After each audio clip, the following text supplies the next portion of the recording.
শুধু বাঙালি নয়, ভারতবর্ষের বেশিরভাগ স্থানেই রঙের উৎসব পালন করা হচ্ছে মহা সমারোহে। দিকে দিকে রঙের উৎসবে মেতেছে 8 থেকে 80। অন্যান্য জায়গার পাশাপাশি শুক্রবার দেবাশিস মন্দির ট্রাস্ট ও আলিপুর সার্বজনীনের উদ্যোগে আয়োজিত রঙের উৎসবে মেতে উঠল আমজনতা। মূল উদ্যোক্তা সাহেব দাসের আয়োজনে বসন্ত উৎসবে আনন্দ মুখরিত হয়ে উঠল এলাকার মানুষ।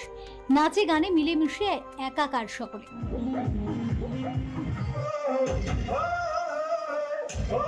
একে অপরকে আবির মাখিয়ে শুভেচ্ছা বিনিময় করলেন তারা।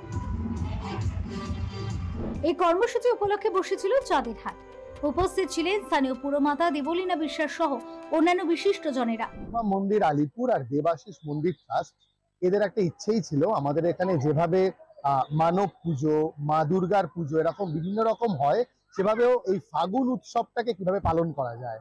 এবং এই উৎসবটা আমরা একেবারে সনাতন রীতি মেনে শ্যাম বাবার ফুলের মধ্যে দিয়ে পুজো করে এবং এলাকার সমস্ত মানুষদের নিয়েই পুজোটা করি, কিন্তু সমস্ত সতর্ক বিধি মেনে, সমস্ত সচেতনতা মেনে এবং গোটা পল্লীবাসীর আনন্দের মধ্যে দিয়ে।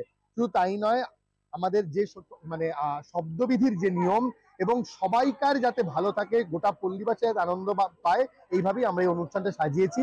এবং আমাদের এখানে যে রং ব্যবহার করা হয় সেটা ঠাকুরের জন্য সম্পূর্ণ ফুলের এবং বাকিটাও ভেষজ, যাতে কারুর কোনো রকম সমস্যা না হয়। এখানকার খাওয়া দাওয়াও একদম পুরোটা সত্য বিষয় মেনে, মানে যাতে শরীর ভালো থাকে, সবাই আনন্দটা পূর্ণ করতে পারে, সেভাবেই পুরো দিনটা সাজানো হয়। Bureau report, channel 10।